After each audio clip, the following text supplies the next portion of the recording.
To someone who doesn't understand American sports and the retiring of a jersey, watching thousands of people cheer when laundry is raised up in a tall room would look really, really weird. And it makes total sense if you understand the ritual. So we can recognize that it's okay that the activities that are symbolic in a sacred space may look really, really weird to outsiders, but they're meaningful on the inside, and we don't need to worry about, will this make sense to everybody outside the boundary who doesn't know what we're doing here?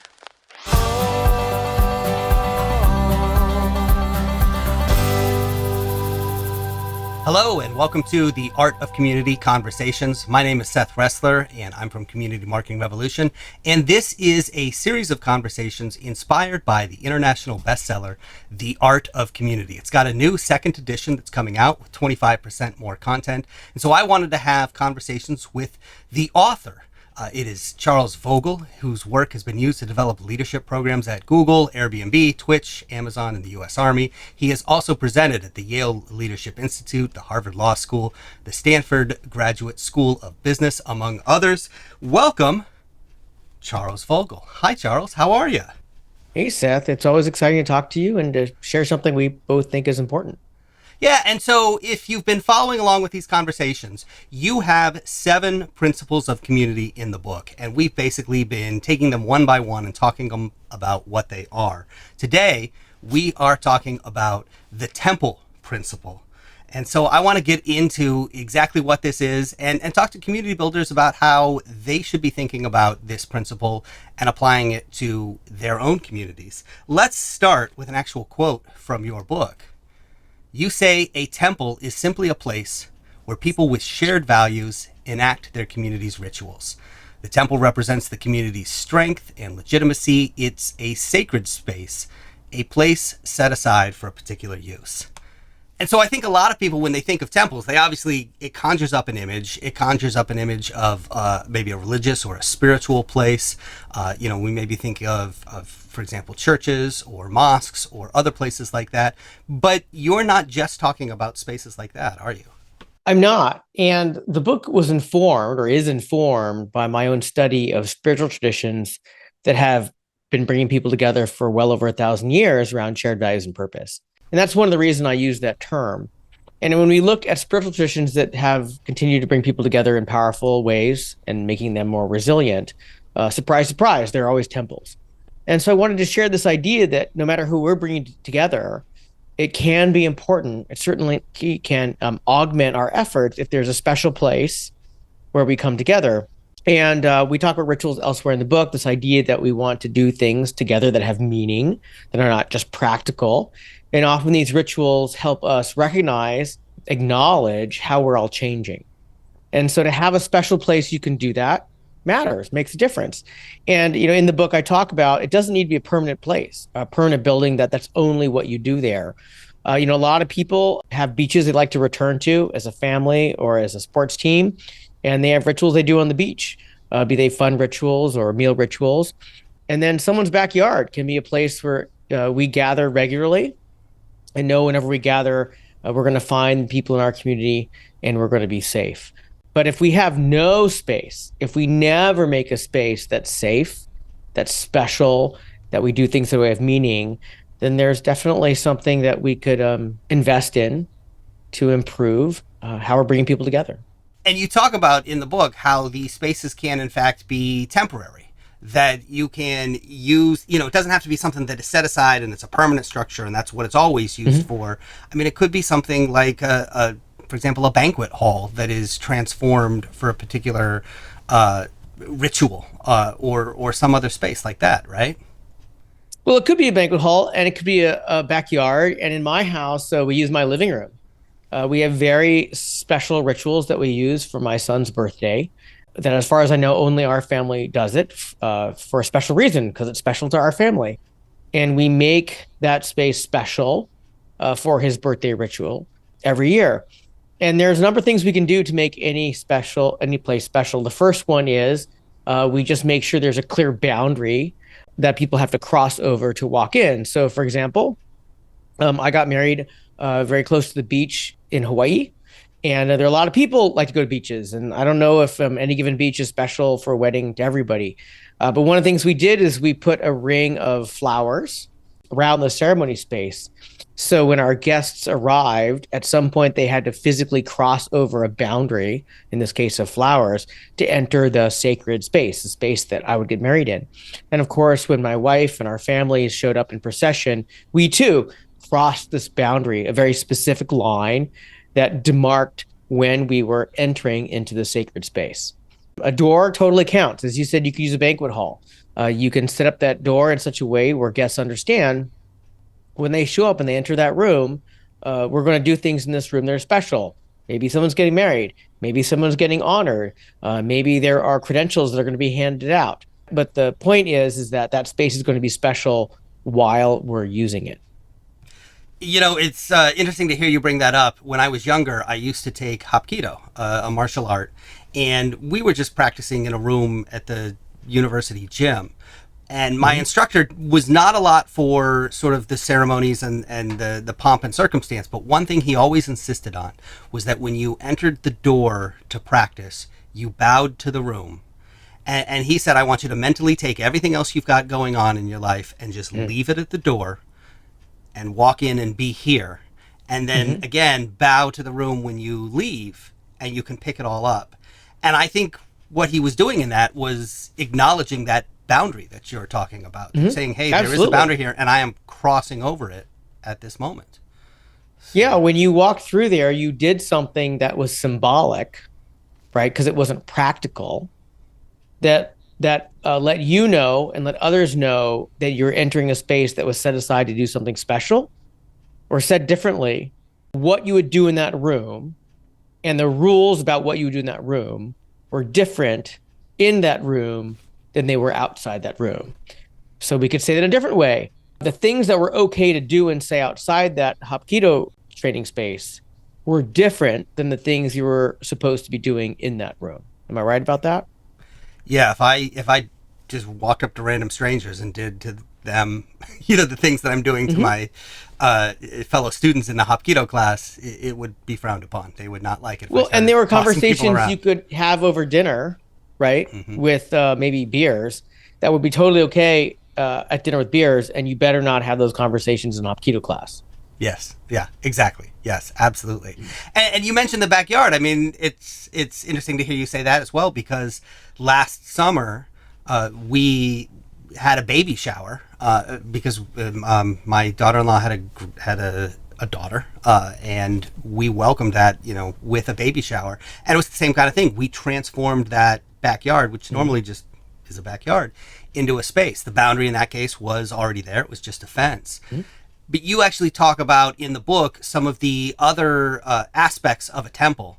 And so I want to go through them, and because I recognize many of these just from the way that we transformed our backyard into that baby shower. The next one you mentioned is an invitation. We've talked a little bit about invitations in the past. How does that principle apply when it comes to temples? Yeah, well, if I want to make a space special, be that for a group of volunteers or people celebrating a baptism for a family member, one of the things that makes a space special is who shows up, right?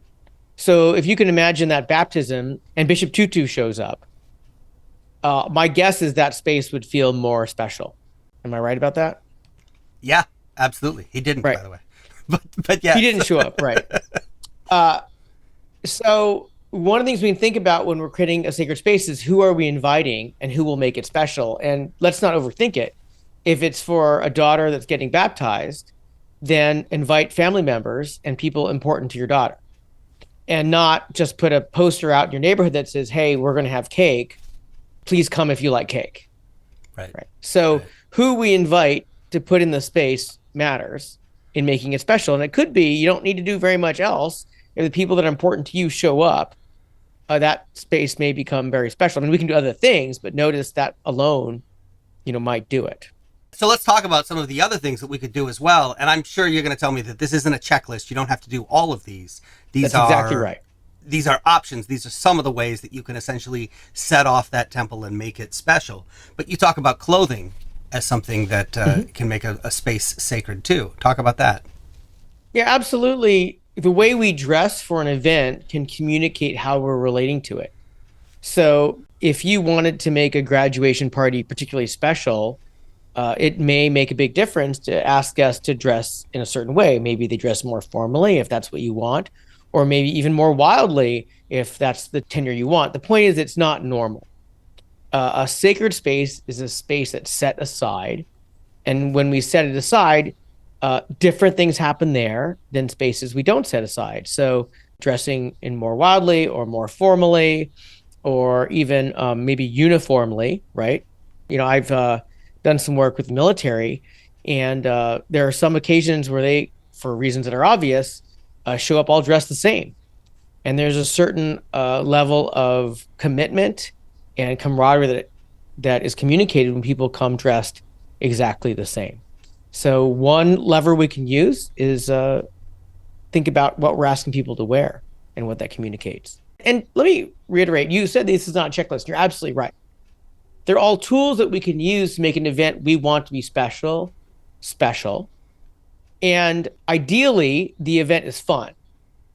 And one of the reasons we want to make a sacred time and a sacred ritual in a temple fun is people don't want to come back if it's not fun. So find out how it's going to be fun for you and then do that. And these are just tools that can help you get there. Some of the other tools that you mentioned are sound and lighting. And again, thinking about that baby shower that we did in the backyard, we pulled out a PA for that because unlike other events where we have people over in the backyard, this is one where we wanted a focal point and people wanted to be able to, address the couple having the baby.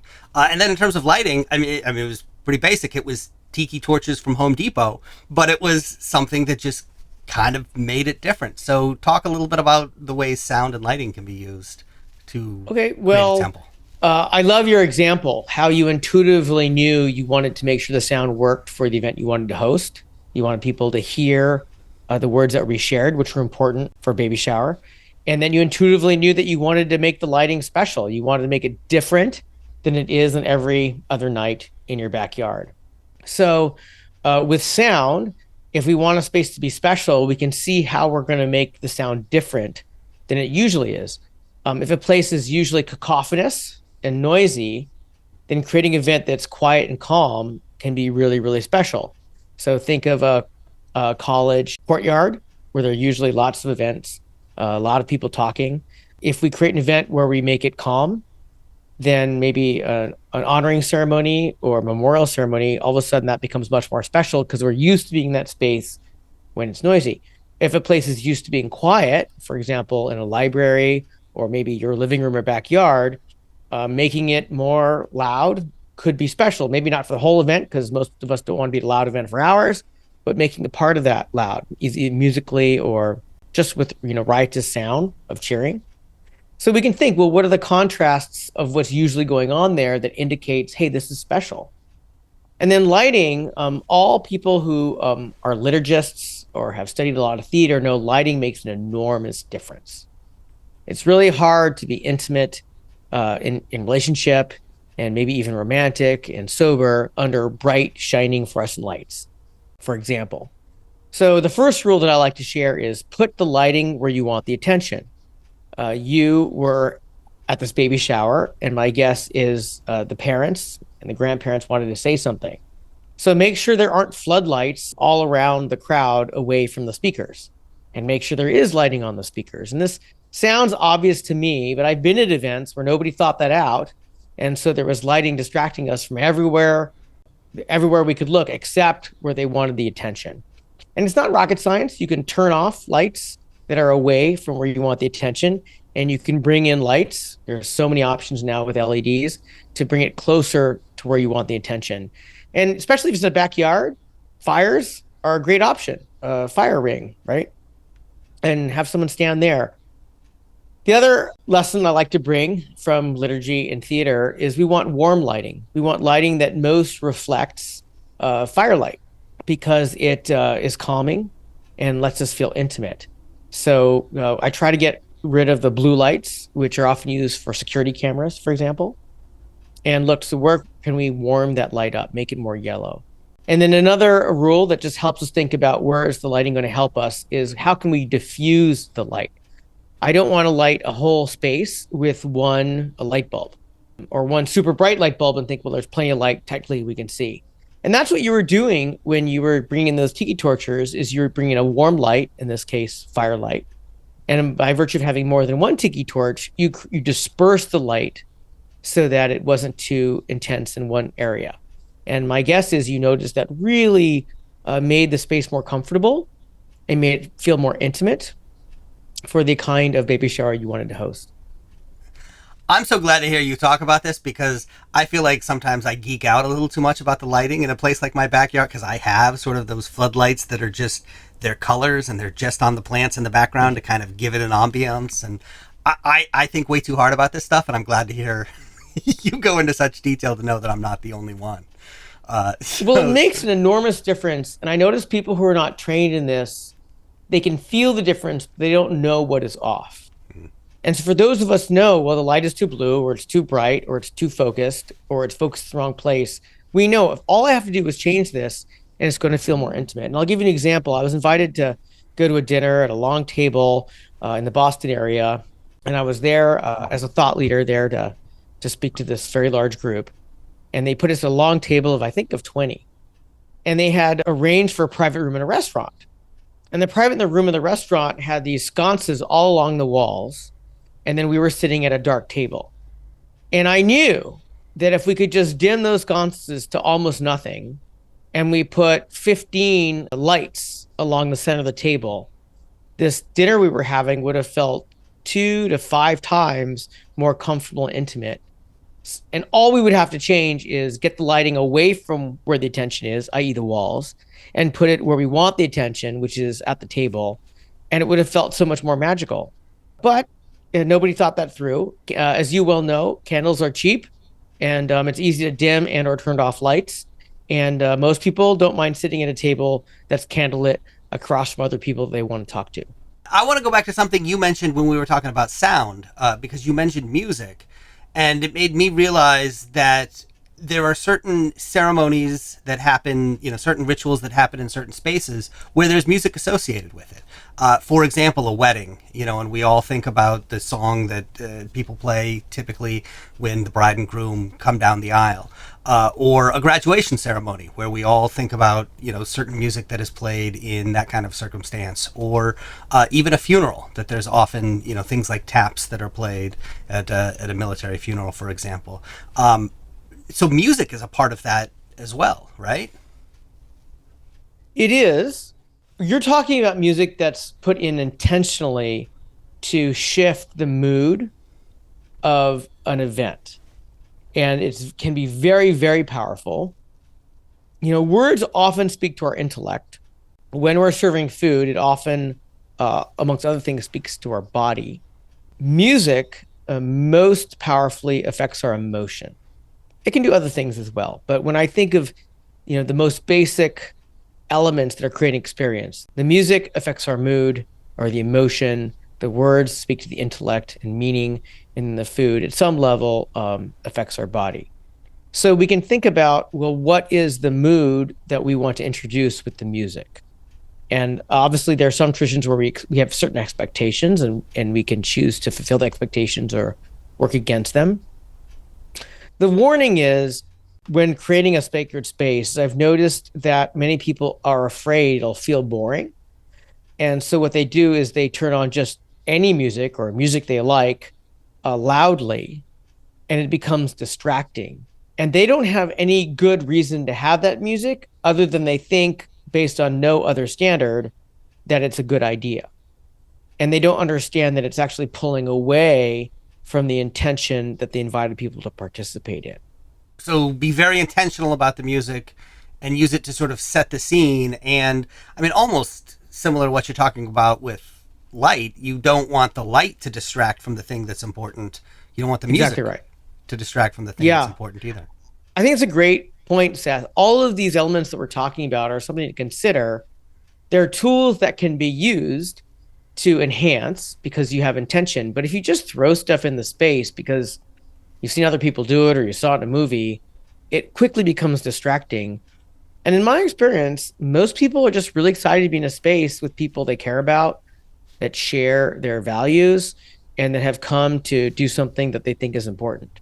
And we don't need to work very hard to entertain them or create distracting experiences if the intention is set correctly. So sometimes less is more. So Very often, less is more.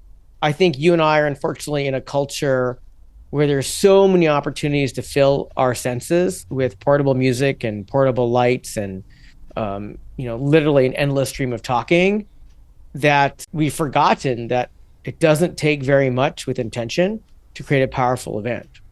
In fact, Seth, you've probably noticed when communities, be they a school or a church or a neighborhood, experience a tragedy, there is a longing for a moment of silence. And I think that people who long for that silence don't even recognize what they're longing for is a sacred time, a time set aside where things are different, to honor what's changed. They just want silence.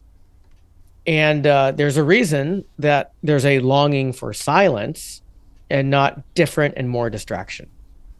you mentioned one other element in the book that I hadn't considered, and I thought it was really interesting, and that is height. Talk about how that can be used to set a space. Yeah, one of the things I learned while studying sacred spaces in spiritual traditions is amongst the things we can look at and for when we enter a strange space to us is what is placed higher up and what is placed lower. Because at some level, there's a correlation between how high something is placed and its importance. Now, obviously, there's going to be different interpretations of that. But if I go to a temple and I've never been somewhere before and very high up or a bunch of portraits, my guess is those people are really important. If I show up and there are certain quotes that are on the wall that are very high up and probably big, then my guess is that wisdom by those people is really, really important.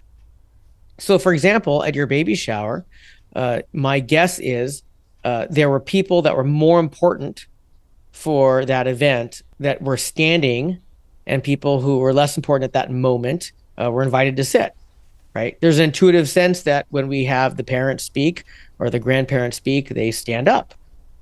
And we can think about that, how we're setting up the space. For example, if there's awards we're going to hand out, if there's some kind of badge we're going to hand out, if we're going to honor someone, we can think about how we're orienting the space toward who's higher and who's lower. You know, as you talk about that, I'm thinking about a wedding where you often have groomsmen and maids of honors who are standing while everybody else is seated in seating or pews or whatever it might be. And I hadn't thought about that before, but yeah, this idea that, just whether people are sitting or standing can make a difference. So. Well, one of the really fascinating things is when we look at preaching or wisdom sharing in spiritual traditions. In some traditions, the speaker is high up, for example, in a Christian pulpit, and in some cases they're low, and the gathered people are raised up on risers or in like a stadium seating. And that might seem just like a curious choice, but in some traditions, the canonical word from the book and the interpretation of it is very, very important. And what you and I, Seth, may think about those words or our interpretation, not that important. In other tradition, the speaker is sharing something of their interpretation, but the real value is how it is practically applied in what we call an economic experience of that wisdom. And so very often where the speaker is relative to the listeners in a spiritual tradition can reflect the importance of the speaker and the importance of the interpretation in that tradition. Does it ever work in reverse, the height thing? And I'm thinking, for example, of a sporting event. I don't know whether you would consider that a temple and those are rituals that happen in there. But at a sporting event, the seats that are high are the cheap seats, and it's Jack Nicholson who's sitting there on the floor, real close. I don't know. Does that mean that sometimes the height works in a different fashion? When you're talking about a sporting event, absolutely, there are absolutely sporting spaces that have grown into powerful ritual spaces for communities. And I'm thinking about the football stadiums in Europe, for example, where my understanding is many people consider the football stadium the cultural epicenter of the community. But there's a difference between the practicality of a space and the symbolism of a space.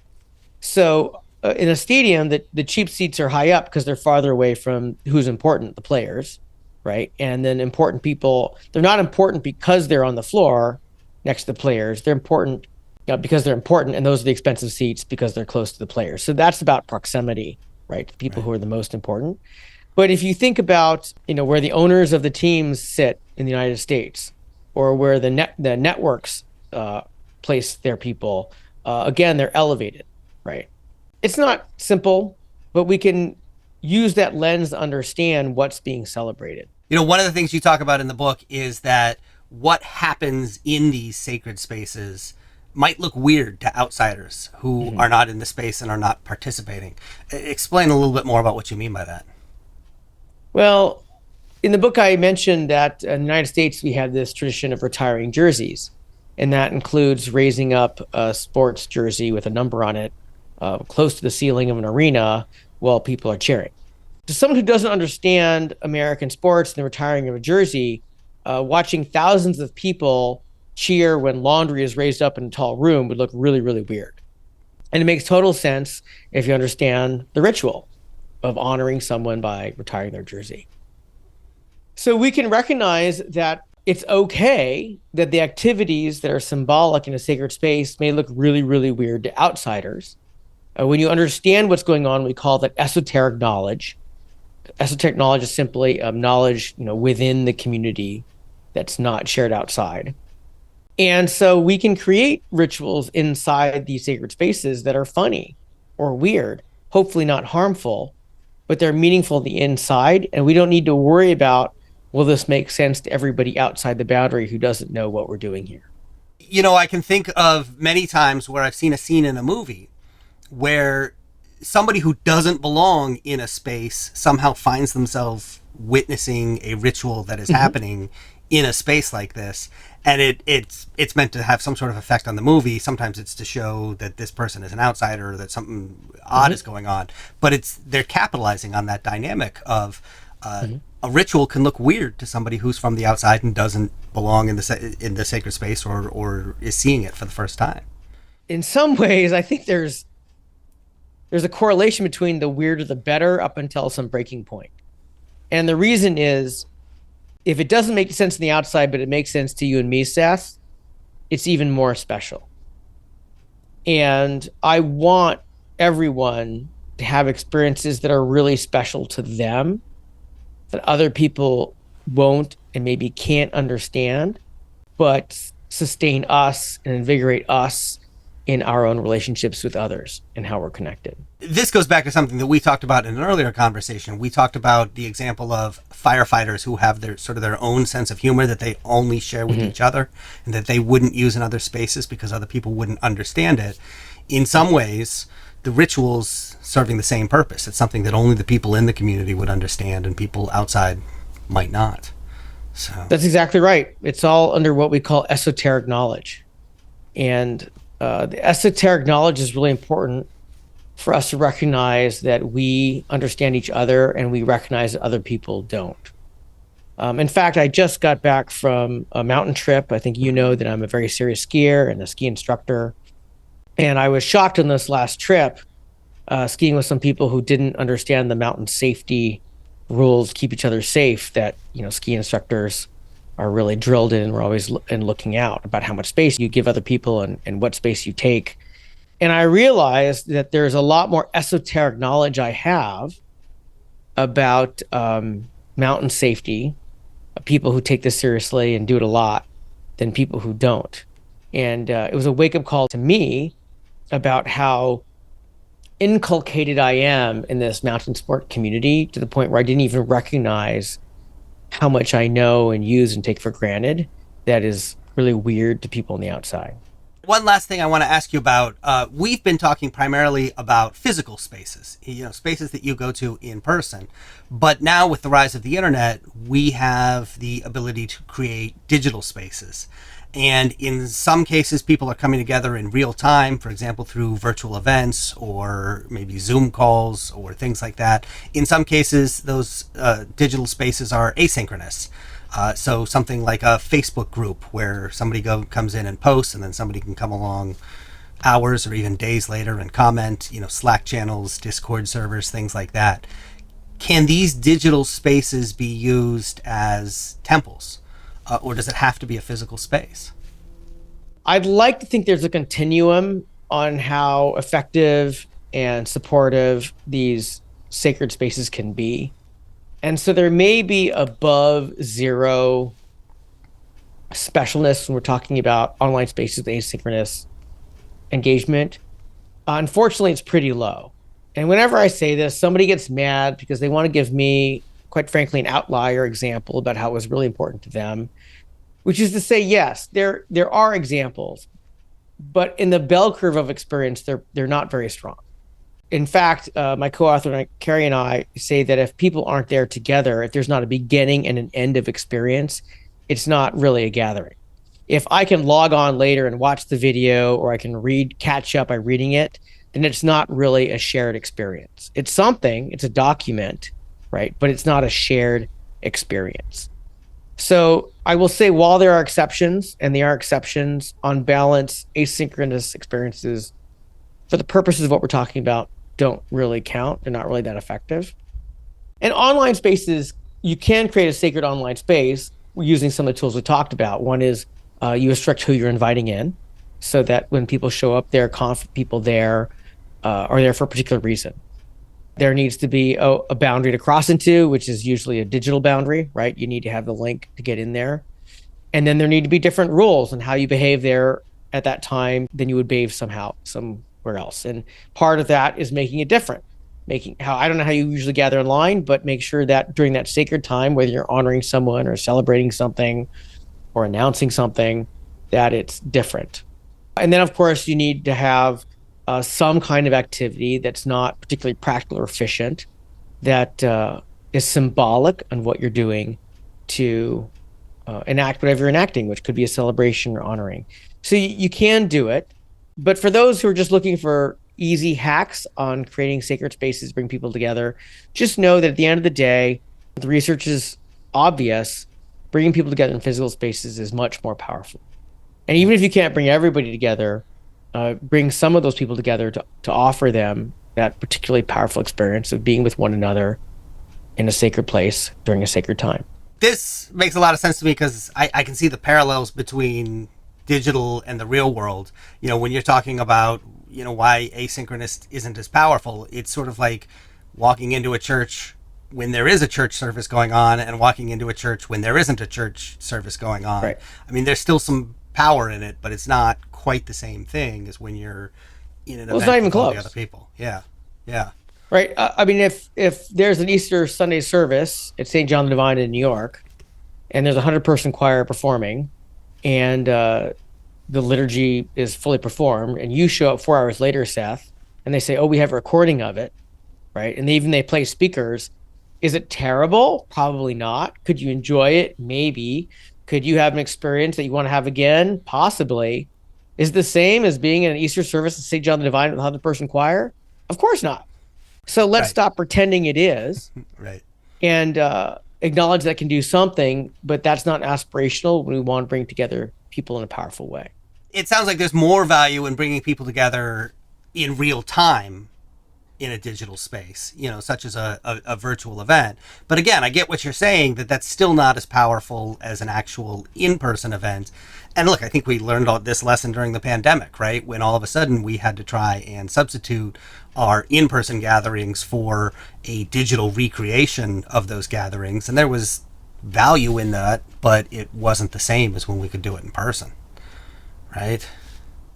Not only was it not even close, I mean, you, Seth, and I know lots of people who just avoid online events because we're so sick of them, right? The last thing we want is another moment online watching something happen. Well, this has been a fascinating conversation. So that is the temple principle, and you're starting to see how they connect to each other. So again, Charles, thank you for having this conversation with me. And the book is The Art of Community, and there's a new edition coming out, so everybody should go check out the second edition. And we're going to have more of these. We're going to talk about the other principles soon.